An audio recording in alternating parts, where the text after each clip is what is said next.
Donc, le chemin de la croix nous amène à la maison. Alors, donc on sait que Jésus revient bientôt, n'est-ce pas? On sait que Jésus est sur le point de revenir sur la terre. Mais il y a certaines choses qui doivent arriver avant que Jésus revienne, n'est-ce pas?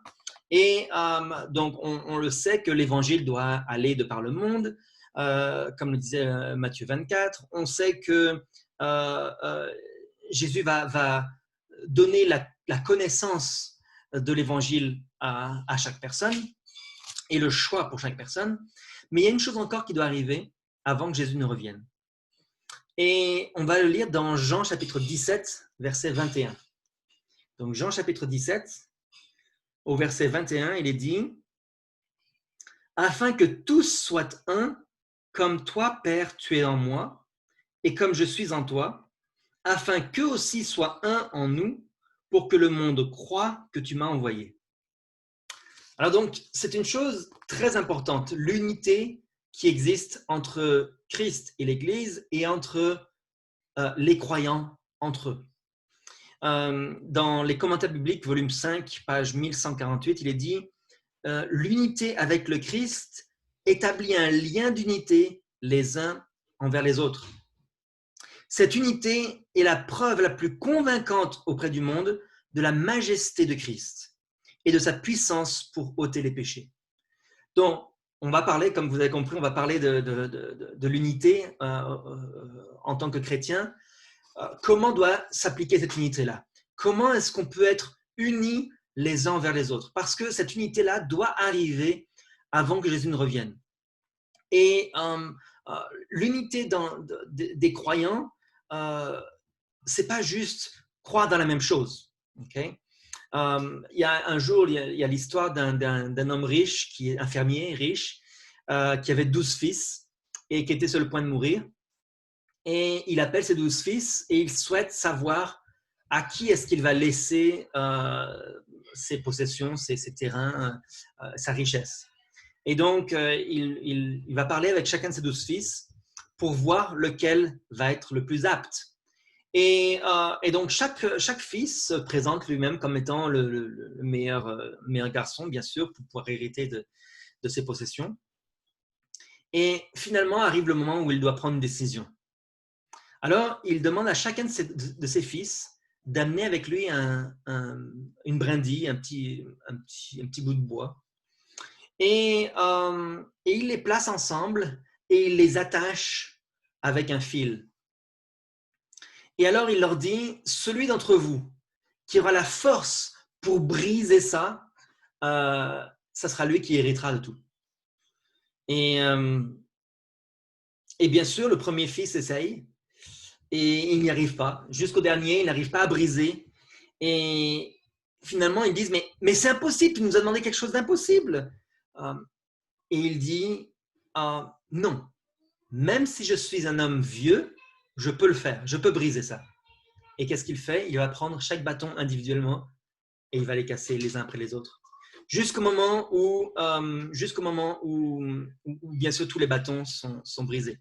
Et là, il leur explique qu'en fait, divisés, s'ils sont divisés, ils sont fragiles, mais s'ils sont unis, ils sont forts.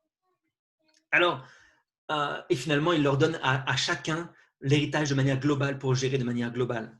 Et on parle souvent de notre besoin d'unité. Nous aussi, nous avons besoin d'être unis en tant qu'Église. Dans Luc chapitre 24, on va le lire. Luc chapitre 24, Jésus avait demandé à ses disciples d'être unis. Luc 24, verset 49. Il est dit, « Et voici, j'enverrai sur vous ce que mon Père a promis.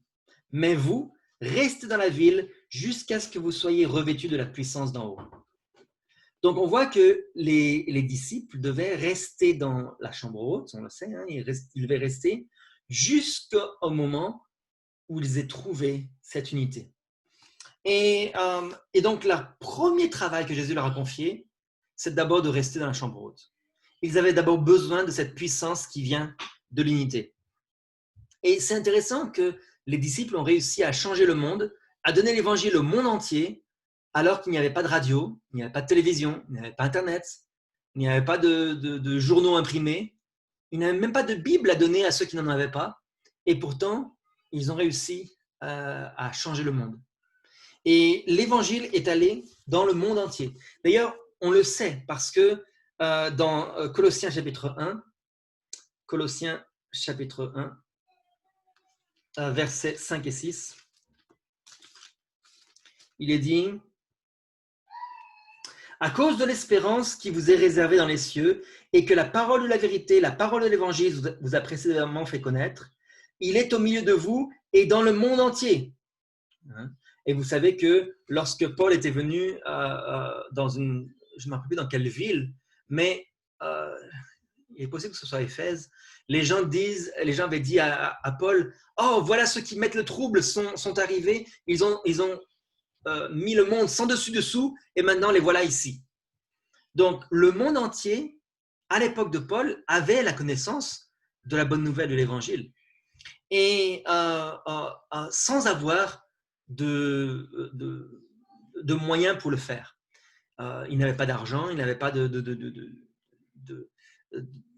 télévision, station de télévision ou même d'avion pour le faire. Et donc, en fait, lorsque la Pentecôte est arrivée, la Pentecôte leur a donné cette puissance pour répandre l'évangile. Et quel était le point principal de ce qui a causé cette Pentecôte, de ce qui a causé le déversement de l'Esprit Saint? Dans Acte 2, verset 1, il est dit, Acte 2 au verset 1, il est dit, le jour de la Pentecôte, ils étaient tous ensemble dans le même lieu. Et dans d'autres versions, il est dit, ils étaient d'un même cœur dans le même lieu. Ça veut dire qu'ils étaient mis tous d'accord. Ils étaient tous unis dans cette chambre haute. Dans les commentaires de Sir White, dans Témoignage pour l'Église, volume 8, pages 20 et 21, il dit que les disciples étaient parvenus à une parfaite unité. C'est seulement lorsqu'ils sont parvenus à une parfaite unité, lorsqu'ils ne se disputaient plus pour savoir qui aurait la place la plus haute, que l'Esprit Saint était déversé.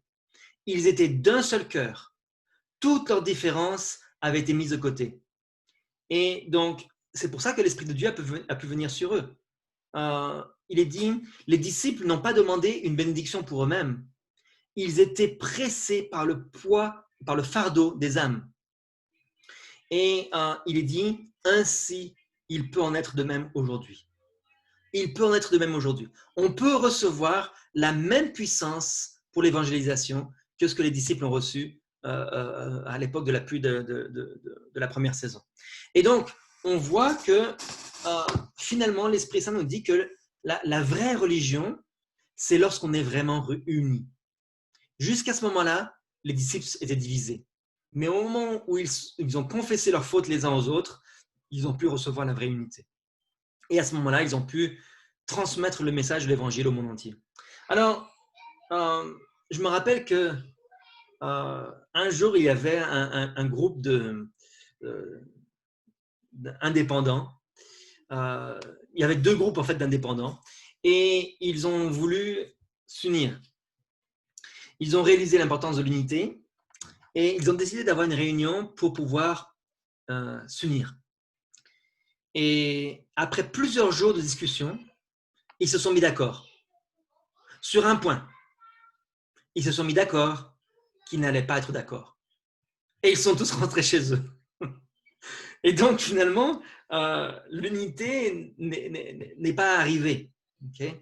Et c'est une expérience vraiment regrettable qui me pousse à poser la question, pour combien de temps est-ce que la vraie unité doit avoir lieu? Comment est-ce qu'une unité qui dure peut avoir lieu? Comment c'est possible d'avoir un front uni par rapport au monde? On est tous différents. On a des langues différentes, on a des cultures différentes, des circonstances sociales, économiques différentes, on a une couleur de peau différente, une nationalité différente. Comment est-ce qu'on peut être unis face au monde? Et rappelez-vous que le monde va s'émerveiller de notre unité. D'accord? Donc, ce n'est pas une unité vraiment superficielle, c'est vraiment très profond. Alors, la seule manière pour les disciples de pouvoir être unis, c'est qu'ils ont dû d'abord passer par une chose. D'abord, ils ont dû passer par l'expérience du calvaire et de la vraie conversion. Et ensuite, ils sont passés par l'expérience de la chambre haute. Donc aujourd'hui, c'est ça que je voudrais qu'on puisse étudier ensemble. Comment le chemin du calvaire nous pousse à l'unité. Qu'est-ce que c'est que le chemin de la croix, le chemin du calvaire? Dans Marc chapitre 8, verset 34,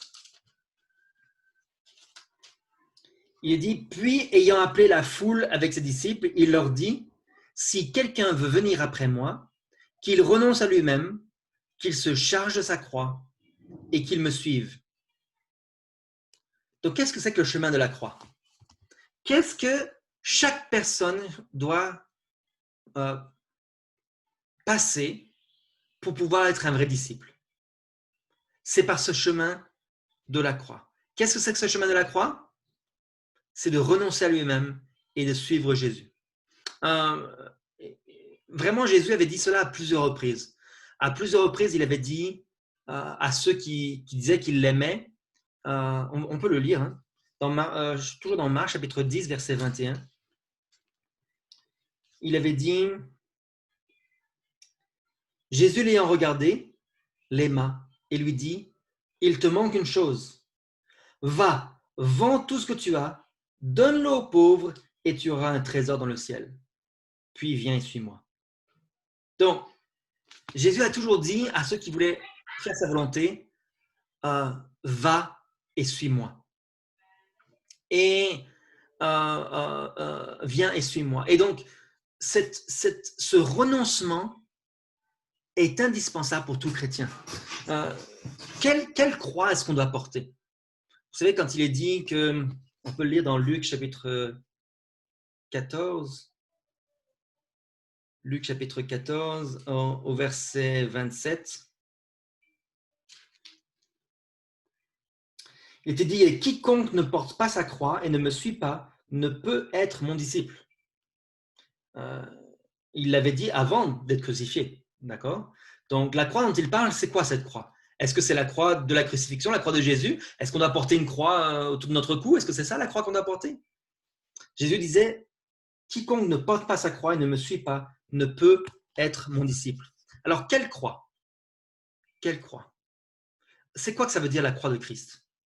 En fait, on a tous une différente à porter. Toujours dans Luc, chapitre 9 cette fois-ci, au verset 23. Il est dit, si quelqu'un veut venir après moi, qu'il renonce à lui-même, qu'il se charge chaque jour de sa croix et qu'il me suive. Donc, chaque jour, on a une croix différente à porter. Dans Réveil Hérald du 5 mai 1891, il était dit, après avoir cité ce verset-là, ça aurait dit « Oh, enlevez toutes les choses qui sont une obstruction à l'entrée de votre cœur et laissez entrer le Sauveur. Humiliez vos cœurs devant Dieu afin qu'il puisse vous donner le Saint-Esprit. Vous ne pouvez pas suivre Christ si vous n'êtes pas prêt à porter sa croix à chaque instant, à chaque moment. Et porter la croix de Christ, c'est un symbole, n'est-ce pas? C'est un symbole des difficultés que chacun de nous va avoir en suivant Christ. En fait, la croix, à l'époque de Jésus, c'était un symbole très, très fort. Aujourd'hui, c'est un symbole pour les chrétiens, mais à l'époque de Christ, c'était un symbole très fort. C'était un instrument de torture, d'accord? C'était quelque chose qui était la pire mort qui pouvait exister à cette époque-là. Et c'était très humiliant aussi. Non seulement une forme de torture, mais aussi une forme d'humiliation. Et donc, les pires criminels étaient emmenés et mouraient sur la croix. Et en fait, lorsqu'il parlait aux disciples, ça voulait dire deux choses. Ça voulait dire mourir et ça voulait dire être humilié, être honteux. Okay? Dans le livre Jésus-Christ, à la page 416, il est dit « Pour les disciples, ces paroles pointaient à la soumission à la plus profonde des humiliations, une soumission jusqu'à la mort par laquelle Christ est passé. aucune, je vais le lire en français, hein, mais je l'avais en anglais, c'est pour ça. À la page 416 en anglais et en français, je vais vous dire ça dans un instant, c'est la page 412. Okay. Donc il est dit, Jésus invita ses disciples à prendre volontairement la croix et à la porter à sa suite. Ces paroles, bien que peu comprises, apprenaient aux disciples qu'ils allaient être soumis aux humiliations les plus profondes, soumis à la mort elle-même pour l'amour du Christ. Les paroles du Sauveur exprimaient l'abandon le plus total. Tout cela, Jésus l'avait accepté pour eux. Il n'avait pas désiré demeurer au ciel tant que nous étions perdus. Il avait échangé les parvis célestes contre une vie d'opprobre et d'injures, couronné par une mort ignominieuse. Il était devenu pauvre, celui qui possédait les trésors incommensurables du ciel, afin que par sa pauvreté, nous fussions enrichis. Nous devons le suivre sur le sentier qu'il a foulé. Donc, on doit le suivre à un point qu'on n'imagine même pas. Il est dit que ces paroles ne sont pas bien comprises. Jusqu'à aujourd'hui, jusqu'à présent, on ne comprend pas bien l'humiliation et la souffrance qu'un chrétien doit avoir. Pourquoi c'est si important de passer par ces épreuves-là? Pourquoi est-ce qu'on doit passer par la croix et par l'épreuve de la croix pour que l'Église soit unie? Dans Éphésiens 4, au verset 16, Éphésiens 4, au verset 16, il est dit, c'est de lui, donc de Christ, et grâce à tous les liens de son assistance, que tout le corps bien coordonné et formant un solide assemblage tire son accroissement selon la force qui convient à chacune de ses parties et s'édifie lui-même dans la charité. Pourquoi est-ce que l'Église doit passer par, pour qu'elle soit unie, les membres individuellement doivent passer par cette humiliation? Pourquoi? Qu'est-ce que c'est le problème qu'il y a dans l'Église qui empêche l'unification, l'unité? On peut lire toujours dans Jésus-Christ. Cette fois-ci, c'est à la page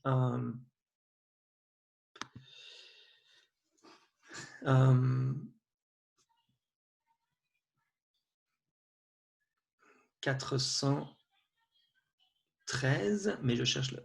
Voilà, c'est ça. Page 413, paragraphe 2. Il est dit, l'égoïsme, c'est la mort.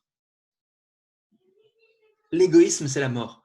Aucun organe du corps ne peut vivre en se servant uniquement soi-même. Le sang qui cesserait d'envoyer le sang vivifiant, le cœur, pardon, qui cesserait d'envoyer le sang vivifiant à la main et à la tête, perdrait bientôt sa force. Comme le sang qui donne la vie, ainsi l'amour du Christ se répand dans toutes les parties de son corps. Nous sommes membres les uns des autres, et l'âme qui refuse de communiquer se condamne à périr. Donc, finalement, si on est égoïste, il est dit l'égoïsme, c'est la mort.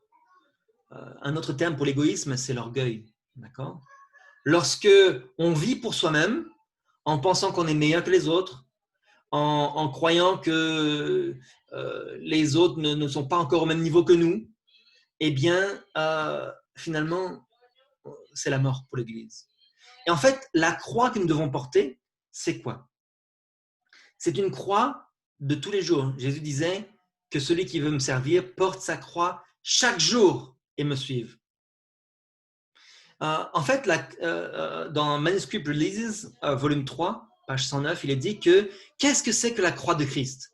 Ce n'est pas un ornement que nous devons porter autour du cou, mais c'est quelque chose qui nous empêche de passer sur le chemin que nous empruntons. C'est quelque chose qui se met en travers du chemin dans lequel nous sommes et qui nous dit « Stop, tu es dans la mauvaise direction ». Il est dit « Satan cherche constamment à tenter nos âmes. Il cherche à détourner ceux qui sont sur le chemin de la croix. » Donc, on veut servir Dieu et Satan nous tente et nous met sur le chemin de la complaisance, le chemin du péché. Et donc, à chaque fois qu'il le met sur ce chemin-là, la croix vient s'interposer entre Satan et nous. Et la croix vient en nous disant, ce que tu fais là est un problème. Prends ta croix, renonce à toi-même, viens et suis-moi. Et c'est la seule chose qui peut nous donner en fait le salut. Dans Jacques, chapitre 4, verset 4, c'est un passage que vous connaissez très bien. Jacques, chapitre 4, verset 4.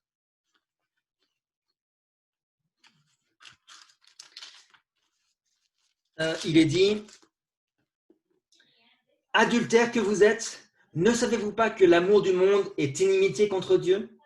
Celui donc qui veut être ami du monde se rend ennemi de Dieu. » Alors, donc lorsqu'on est sur le chemin de l'amitié du monde, on est ennemi de Dieu.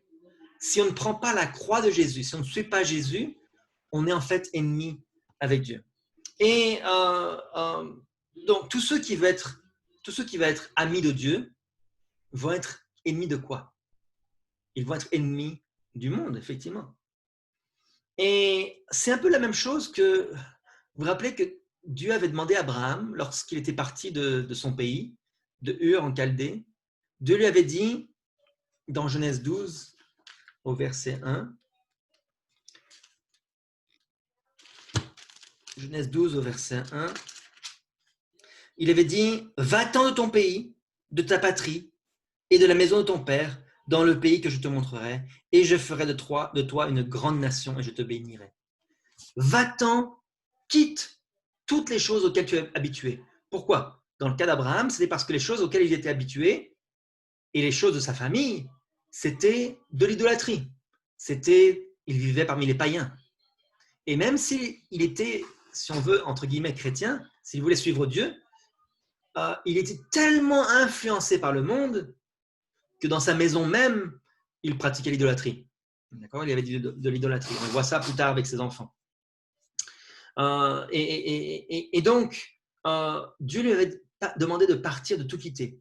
Et pourquoi est-ce qu'il avait quitté? Il est dit, afin que Dieu, dans Patriarche et Prophète, afin que Dieu puisse se qualifier dans cette grande œuvre comme étant le gardien des oracles sacrés, Abraham devait être séparé de toutes ses associations dans sa vie terrestre. Les influences de ses amis et de sa famille interféreraient avec la formation que le Seigneur voulait lui donner. Donc, il a voulu le sortir de cette ville dans laquelle il était et l'envoyer dans un endroit seul où il pouvait passer du temps avec lui pour l'enseigner. Et dans Luc 14, verset 26, on ne va pas le lire, mais il faut rappeler qu'il est dit que si quelqu'un aime son père, sa mère, son frère, sa sœur plus que moi, il n'est pas digne de moi. Ça veut dire que s'il y a quelqu'un ou quelque chose qui est un obstacle entre nous et le ciel, nous ne sommes pas l'ami de Dieu. Prendre sa croix, cela veut dire mettre un terme à ces obstacles. Alors, il y a plusieurs manières de le faire, bien sûr, mais on doit être prêt à se sacrifier pour Jésus. Et par exemple, certains points qui nous sont difficiles, qu'on doit abandonner, pour lesquels on doit renoncer à ces choses-là, c'est par exemple les choses que le monde a à nous offrir. Dans les commentaires bibliques, à nouveau, il est parlé des méthodes du monde et de la mode en particulier, des attraits de toutes les modes du monde. Donc, pas seulement la mode dans le sens du vêtement, même si c'est souvent une croix qu'on doit porter aussi, parce que nous sommes différents au niveau du vêtement. Mais ce n'est pas seulement au niveau du vêtement, c'est tout ce que la mentalité du monde va nous offrir qui est contraire avec le vrai christianisme. Et beaucoup de gens ne sont pas prêts à faire ce sacrifice-là. Le vrai christianisme, ce n'est pas seulement prétendre croire à Jésus et venir à l'église. Le vrai christianisme, c'est être prêt à renoncer à toutes les choses qui ne sont pas sur le chemin de la croix. Donc, toujours dans le commentaire biblique, il est dit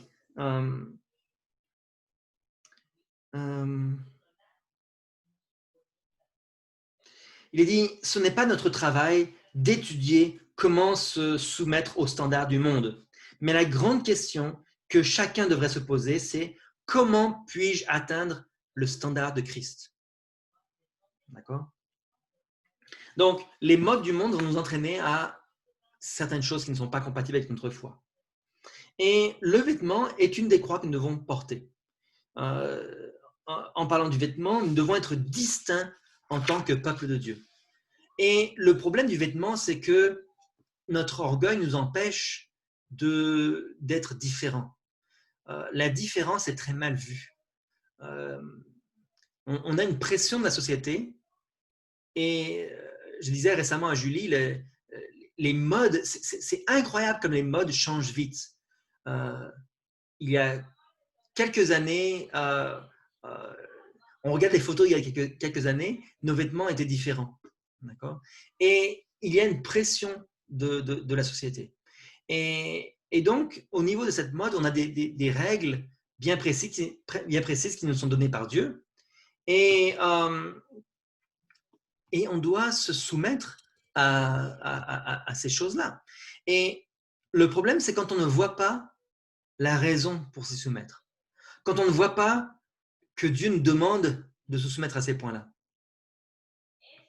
On ne comprend pas des fois pourquoi Dieu nous a demandé certaines choses. Lorsque, sans rentrer dans le détail de l'habit et des problèmes vestimentaires, Dieu, par exemple, a mis une distinction entre les sexes au niveau du vêtement. Et pour nous, on ne voit pas pourquoi est-ce qu'il y a une distinction peut-être. Bien qu'on pourrait l'étudier et on pourrait voir pourquoi quelle raison est-ce que Dieu a fait ce choix-là. Et pourquoi aujourd'hui, nous ne croyons pas que les femmes devraient porter des pantalons, même des pantalons de femmes. Parce qu'il y a des vraies raisons spirituelles derrière cela. Ce n'est pas juste une directive de l'Église. Mais pourquoi est-ce qu'on n'est pas prêt à se soumettre à cela? C'est parce qu'on n'est pas prêt à se soumettre par la foi à ce que Dieu nous demande. On n'est pas prêt à prendre cette croix. On se dit, non, ça sur ce point-là, je n'ai pas besoin de faire des efforts. Je peux être un bon chrétien sans prendre la croix sur ce sujet-là. Et toujours dans les commentaires bibliques, volume 5, il est dit, nous ne pouvons pas suivre Christ sans porter sa croix. Il est dit, si notre volonté n'est pas en accord avec les ordres divins, si nous renonçons à suivre ces inclinations, si nous n'abandonnons pas nos désirs chers, nous ne marchons pas dans les pas de Christ. En fait, Jésus, il était dans le ciel, il était divin, il était entouré par les anges, il avait toutes les richesses de l'univers, il avait tout à son service et il a renoncé à ces choses-là pour venir sur la terre. Et nous, pour aller au ciel, on doit aussi renoncer, pour aller à la maison, on doit aussi renoncer à beaucoup de choses, prendre notre croix et ensuite le salut sera garanti. Et c'est comme ça qu'on doit désapprendre à nous faire confiance à nous-mêmes. On a eu trop souvent l'impression que notre sagesse, notre raisonnement était la meilleure voie à suivre. Souvent, les gens suivent leur conscience ou suivent leur raisonnement en pensant qu'ils sont les plus à même de juger de ce qui est bien et ce qui est mal. Notre conscience, malheureusement, elle peut être influencée fortement par l'environnement et par les choses qui nous entourent. Si on demande à quelqu'un d'un autre pays, d'une autre culture, quelles sont les règles selon lui pour être un chrétien, la réponse va être différente. Parce que selon nous, les règles vont être influencées par notre éducation, par ce qu'on a appris durant l'enfance. Si on se soumet par contre aux règles que Dieu nous a montrées, alors elles vont être les mêmes partout autour du monde. Et donc, afin de pouvoir avoir cette unité-là, il faut avoir un processus de confession, de repentance et d'humiliation par rapport au point que Dieu nous a montré. Alors, il est dit que toujours dans Rêve Vénérald, du 18 mai 1905, lorsqu'il nous est démontré des choses qui sont une croix pour nous, Nous ne pouvons jamais être unis avec Christ si nous n'avons pas soulevé cette croix et si nous ne l'avons pas prise sur nous. Cela peut être une croix de confession, une croix de repentance, une croix d'humiliation. Mais peu importe ce qu'elle est, rappelons-nous qu'en la portant, nous sommes un avec Christ, participants de la nature divine. Donc, cette croix, cette soumission à la volonté de Dieu peut passer, ou doit passer, par la confession, la repentance et l'humiliation, dépendamment de notre problème. Et ça, c'est une croix personnelle. On a chacun des problèmes personnels différents. Okay? On doit se confesser à qui? À Dieu, bien sûr. Et ça peut être même aussi une confession publique. Toujours dans le même article, il est dit lorsque ceux de nos églises commettent des péchés, ils doivent se repentir de ces péchés devant Dieu. Et ils doivent aussi se repentir auprès de ceux parmi leurs frères en leur demandant le pardon s'ils sont prêts à leur pardonner. Alors la lumière brillera et le visage de Christ les éclairera. Afin de pouvoir avoir cette unité, il faut que cette humiliation, cette volonté de suivre Christ et cette repentance soient individuelles avec Dieu et aussi individuelles avec la personne qu'on a offensée et peut-être même publique si on a fait cela de manière publique.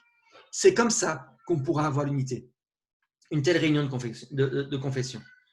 On doit renoncer à toutes les choses qui sont un obstacle entre nous et le ciel. Chaque fois que Dieu nous montre un obstacle, on doit y renoncer. On doit dire, Seigneur, je ne sais pas pourquoi c'est un obstacle, je ne sais pas comment faire pour y renoncer, mais aide-moi à prendre cette croix et aide-moi à me soumettre à ta volonté. Et c'est comme ça qu'on peut travailler les uns avec les autres. Si on a de l'orgueil, si on dit que finalement on est meilleur que les autres parce qu'on ne fait pas telle et telle chose, en fait, on n'a pas expérimenté cette croix. Et comment est-ce qu'on peut expérimenter cette croix? Regardez ce qu'il est dit dans Luc 14. Luc 14, à partir du verset 28. Luc chapitre 14, à partir du verset 28.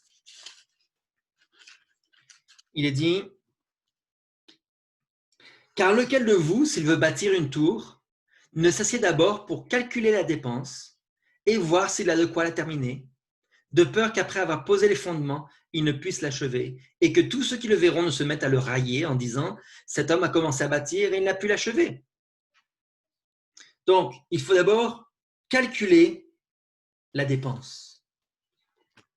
Il faut reconnaître, il faut calculer la vraie valeur de la croix de Christ.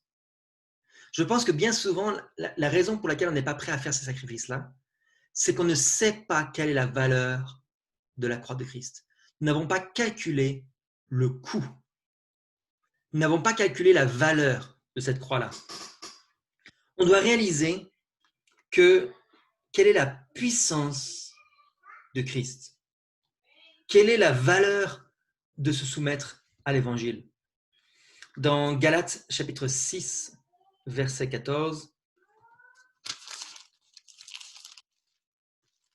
Galates 6, verset 14, il est dit « Pour ce qui me concerne, loin de moi la pensée de me glorifier d'autre chose que de la croix de notre Seigneur Jésus-Christ, par qui le monde est crucifié pour moi, comme je le suis pour le monde. » Donc l'apôtre Paul disait, il n'y a rien pour moi de plus important que la croix de Christ. Et c'est pour ça qu'il a été prêt à passer par des souffrances, des problèmes. Il est allé dans ses voyages, il est passé par toutes sortes d'épreuves. Aujourd'hui, nous, les voyages, pour nous, c'est facile. Hein. On prend une voiture, on prend un avion, c'est très, très, très facile. Il n'y a pas de problème. Très peu de risques. Pour l'apôtre Paul, il a été exposé à des dangers, non seulement de la part des Juifs, qui étaient ennemis de la foi, mais surtout de la part des dangers qui attendaient dans les voyages. Cette année, par la grâce de Dieu, à la fin de l'année, normalement, je devrais aller au Congo. Et comme vous savez, le Congo est un des pays les plus pauvres au monde, si ce n'est le pays le plus pauvre au monde. Et au niveau de la santé, c'est un grave, il y a beaucoup de dangers.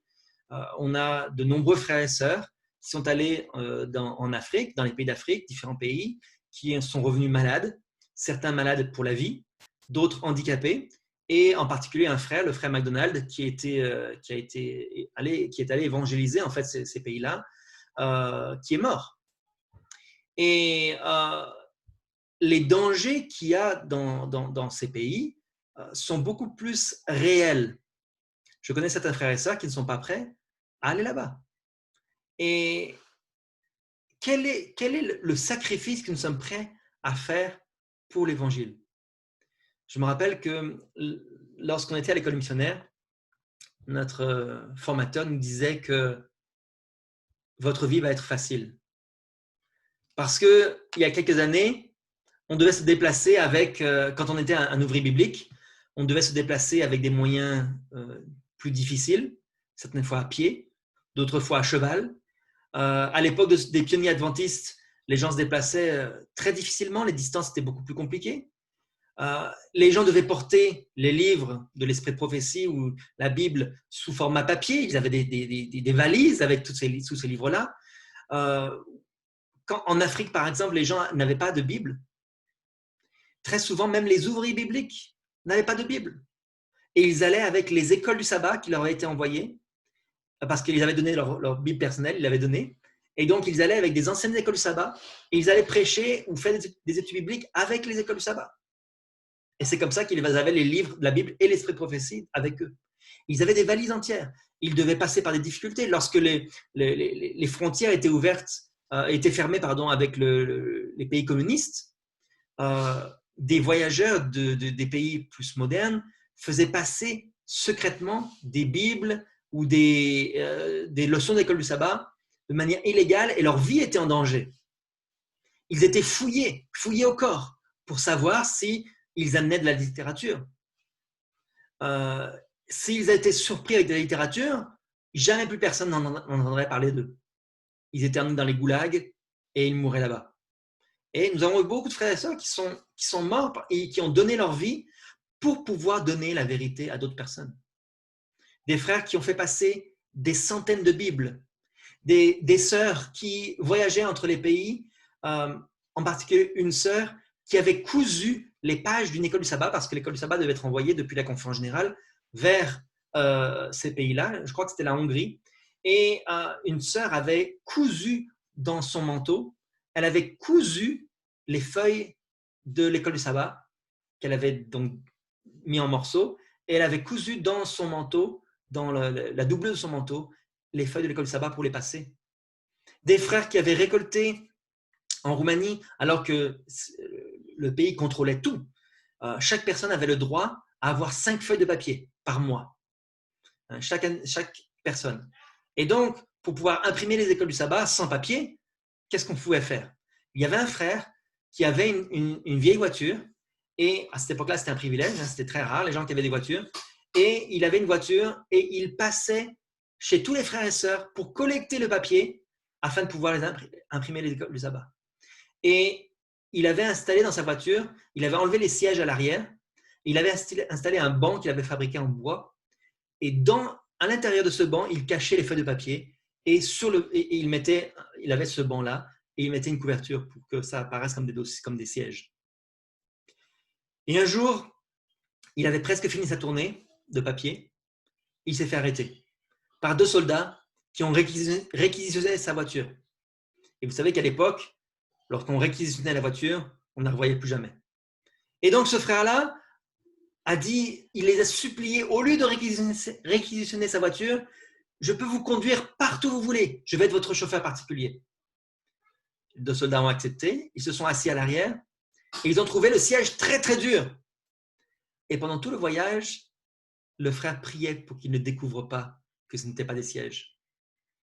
Donc les gens risquaient leur vie pour pouvoir donner à d'autres le message de l'Évangile. Aujourd'hui, on a une vie très facile. Et aujourd'hui, puisque notre vie est facile, nous ne sommes très souvent pas prêts à renoncer à notre confort. à renoncer aux choses qui sont mondaines, que nous savons qui sont mondaines, et nous ne sommes pas prêts à y renoncer. Et la croix de Christ, nous devons la prendre chaque jour. Ce n'est pas suffisant pour être chrétien de dire « je crois en Jésus ». Dans le livre « Sons and Daughters of God », à la page 231, il est dit « La croix est une promesse de la couronne de gloire qui ne s'effacera jamais. » Donc, lorsque nous prenons cette croix, nous recevons la promesse de la couronne de gloire.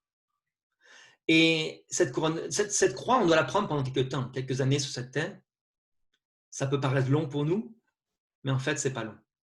Et très bientôt, nous aurons une promesse d'une couronne éternelle. On doit arrêter de lutter contre l'Esprit de Dieu et contre Dieu. Lorsque l'Esprit de Dieu nous parle et nous dit « ce que tu fais là n'est pas bien », abandonne cette chose-là, choisis ce chemin, on doit le suivre. Dans les commentaires bibliques, il est dit les hommes prennent sur leur cou des fardeaux qui sont légers et plaisants à porter, mais qui se transforment en réalité en chaînes extrêmes. Donc en réalité, les fardeaux faciles et légers se transforment en réalité en problèmes plus tard. Il dit, Christ le voit et il dit, prenez mon joug sur vous. Placez mon joug sur votre propre tête, sur votre cou. Et apprenez de moi les leçons qui sont essentielles et que vous devez apprendre.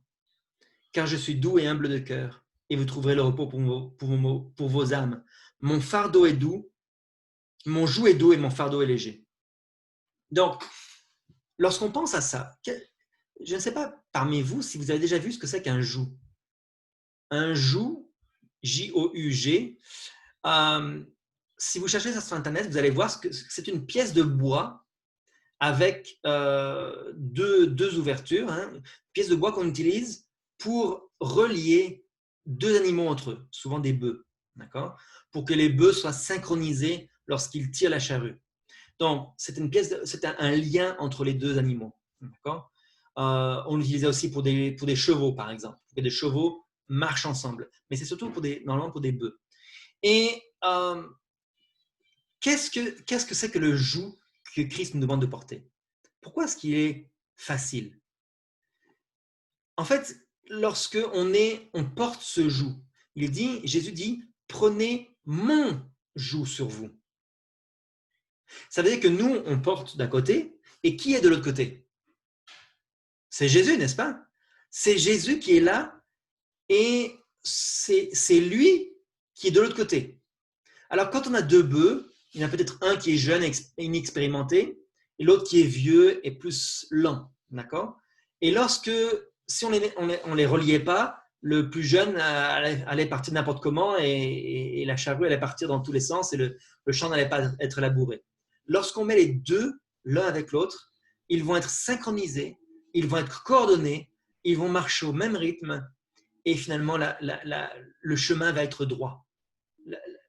La charrue va tracer une ligne droite et on va marcher dans la direction où on doit marcher. Donc, lorsqu'on prend le fardeau de Jésus, lorsqu'on remplit ce que Dieu nous demande de faire, lorsqu'on fait ce que Dieu nous demande de faire, Jésus porte le fardeau. Et il est là pour nous guider, pour nous aider à marcher ni trop vite, ni trop lentement, et surtout dans la bonne direction. Parce que de nous-mêmes, on ferait des mauvais choix.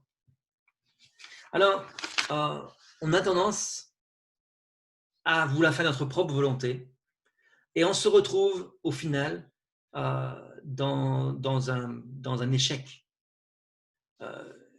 Je ne sais pas pour vous, mais ça fait plusieurs années que je suis dans l'église. Et si on regarde notre vie, les moments de notre vie où on les a passés sans Christ, ça a été un échec. Lorsqu'on a marché par nous-mêmes, on a voulu être des bons chrétiens, je pense qu'on a tous des bonnes intentions, on a marché par nous-mêmes et on a échoué.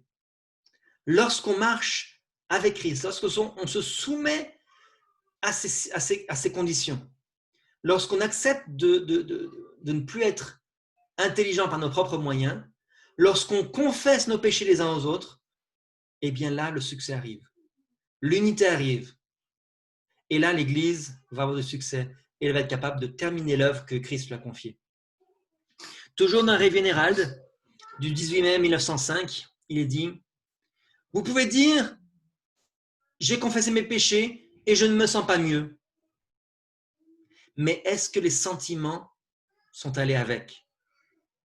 Si vous avez confessé vos péchés, si vous avez confessé vos péchés, si vous avez planté vos pieds sur le bon terrain, si vous êtes désolé pour vos péchés, si désolé que vous ne les répéterez pas, vous recevrez le pardon. » Dans 1 Jean 1, verset 9, 1 Jean, chapitre 1, verset 9, il est dit « Si nous confessons nos péchés, il est fidèle et juste pour nous pardonner et pour nous purifier de toute iniquité. » Cette semaine, une de mes filles, Émilie, a frappé sa sœur. Et c'est déjà arrivé dans le passé.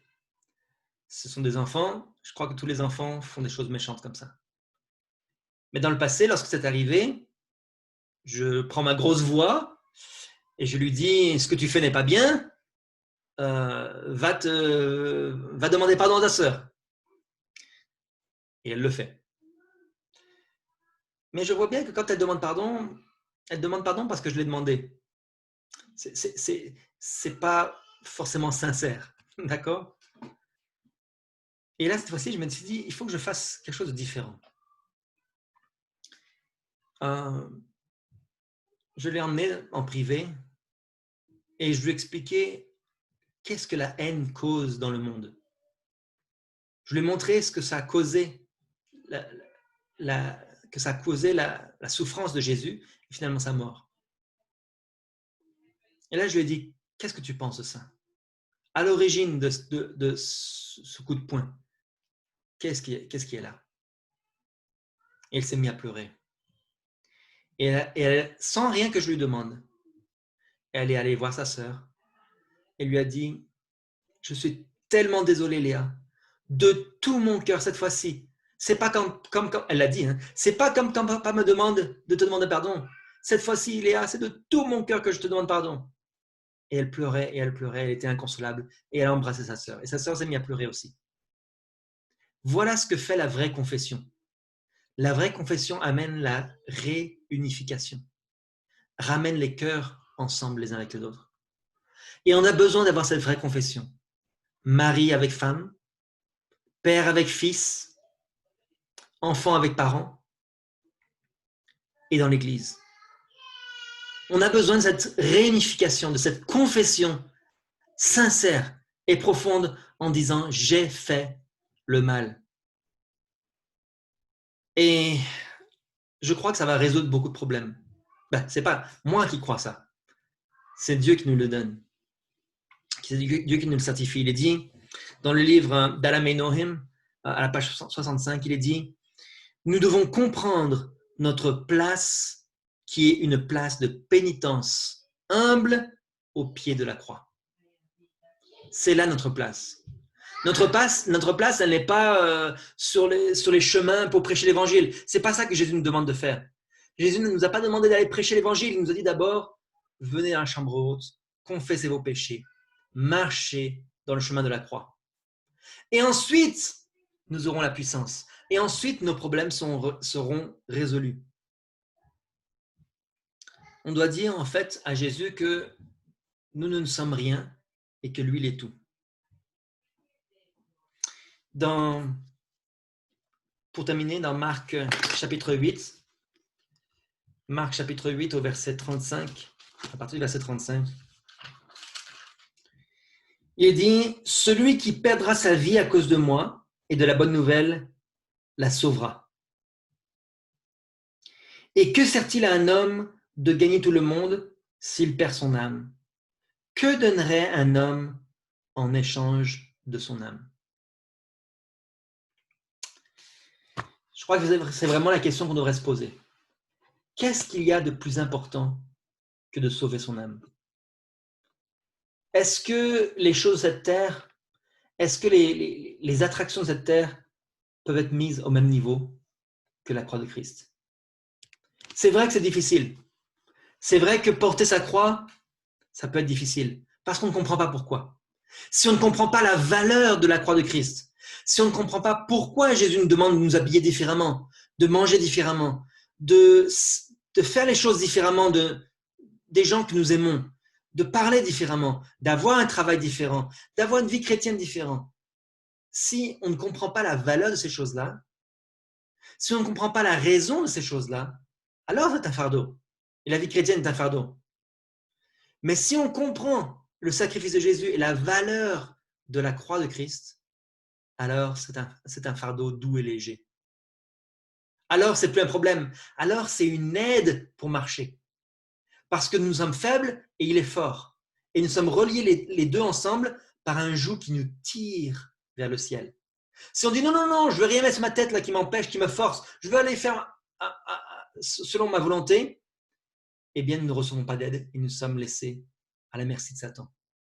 Mais si nous nous soumettons, si nous obéissons au plan que Jésus a pour nous, alors nous allons avoir le succès. Vous savez, il y a 4 ans, j'ai suivi, ma femme et moi, on avait des dettes d'études. Donc, aux États-Unis, les études sont payantes. Donc, ma femme étant américaine, elle avait fait des études, et donc des études supérieures, donc les études étaient payantes. Et donc, on avait beaucoup de dettes d'études. Et on ne savait pas trop comment les payer. On avait déjà, à cette époque-là, on avait déjà 3 enfants. Et un seul salaire.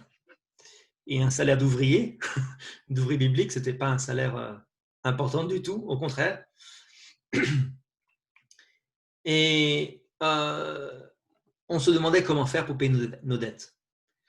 Et lors de notre mariage, quelqu'un nous avait donné un livre, mais comme on était mariés, on s'était mariés aux États-Unis, ensuite on avait donc fait la cérémonie là-bas, puisque ma femme habitait là-bas, moi j'habitais en France, donc on est venu en France. Elle avait emporté quelques choses avec elle, mais elle avait des valises, principalement avec des vêtements, quelques affaires personnelles, mais elle n'avait pas pris ce livre-là, elle l'avait laissé chez sa mère, en fait chez sa sœur.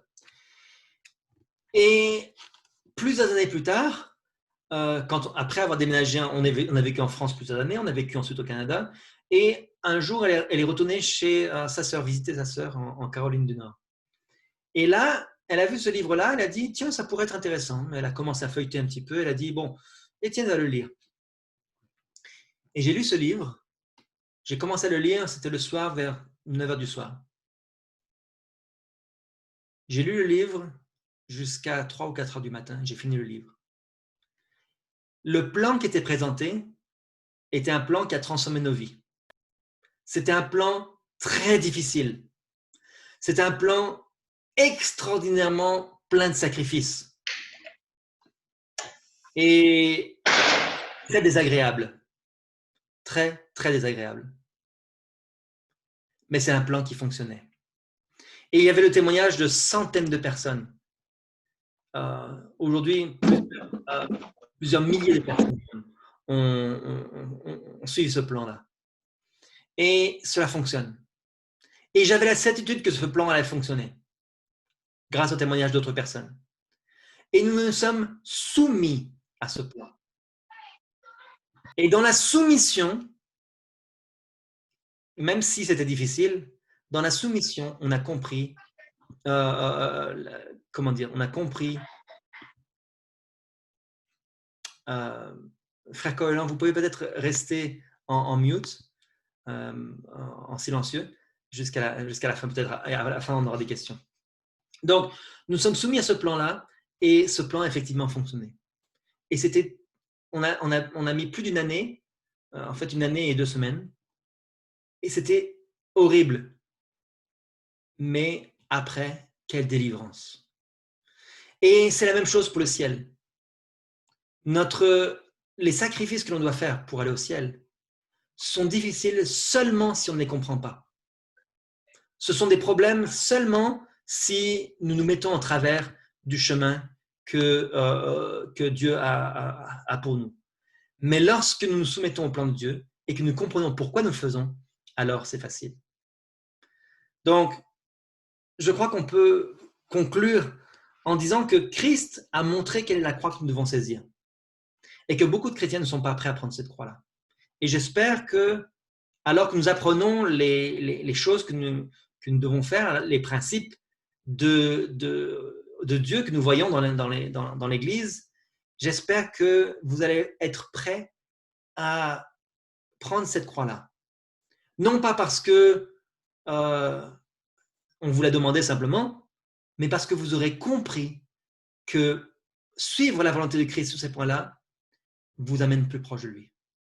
Donc, c'est mon vœu et ma prière que vous puissiez aussi donner votre cœur à Jésus et le suivre sans restriction. Et vous allez voir que ces sacrifices-là, qui sont au début difficiles, sont en fait faciles lorsqu'on comprend pourquoi.